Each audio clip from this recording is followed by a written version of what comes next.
Jonathan Davis is with us this morning. Reason being, nearly a quarter of consumers in Northern Ireland have no money left after paying their monthly bills. It also says that just a fifth of Northern Ireland consumers have faith in banks, and now 25% are looking for alternatives. Well, Jonathan Davis, you're an economist and wealth manager. It's a real sign that people are struggling this, isn't it? Nearly a quarter of no money after paying their bills at the end of the month. Indeed, I have to say it's interesting statistics that these guys have brought out. I'm actually surprised it's only a quarter because the economy is so dire. The public sector cuts are clearly here, and the bulk of the Northern Ireland economy is the public sector. Debts, people are up to here with debts. They're up to their eyeballs. So hence, if it's only 23% just now, I think it'll be a higher percentage going forward. So how bad is the situation? Well, when you consider that, 30 years ago, I'm looking at some stats here, 1979, 3,500 people in the whole of the United Kingdom went bankrupt. 30 years later, 123,000 went bankrupt or had an IVA. Which is effectively equivalent to bankruptcy in many ways. 123,000 people a year going bankrupt. That's how bad the situation is. And, you know, whenever I talk to you, Stephen, I always try to look forward. People should see this as not being the worst that it's going to be. Because look at loan rates. The Bank of England interest rate is the lowest in 400 years of recorded economic history. There's only one direction that interest rates can go. I'm not saying they're going to go up next month. In fact, I don't believe that they will. But when they start rising, say next year, maybe the following year, although I think next year is a good bet, they'll be rising because we've got higher and higher inflation. In other words, the cost of living is only rising. Add to that, the cost of loans will be going up.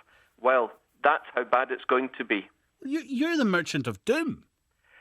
You know, you've been saying that to me for the past 5 years. I'm the merchant of realism, and I wish that you and the media and the listeners would finally get that into their heads. I'm the guy who's been saying what's going to be happening.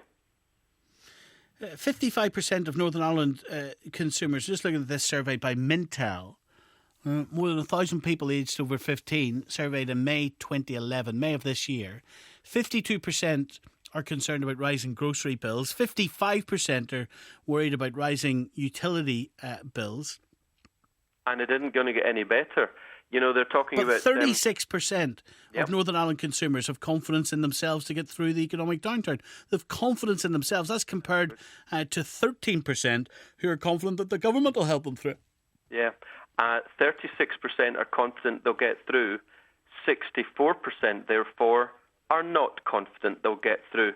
You know, I do not want anyone to think for one moment I'm happy about this situation. I've been doing my best, not that it's worth anything, to get people to understand what's happening. Look, you talk about half the people are concerned about the utility bills, the cost of heat and light, and another half, and similarly a half the grocery bills. And what about petrol? What about transportation costs? These are the basic costs of living. And the Bank of England, as far as I'm concerned, has lost all credibility. They are creating inflation.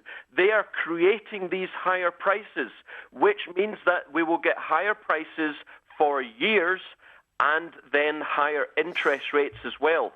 I will say, however, there are more savers than there are borrowers.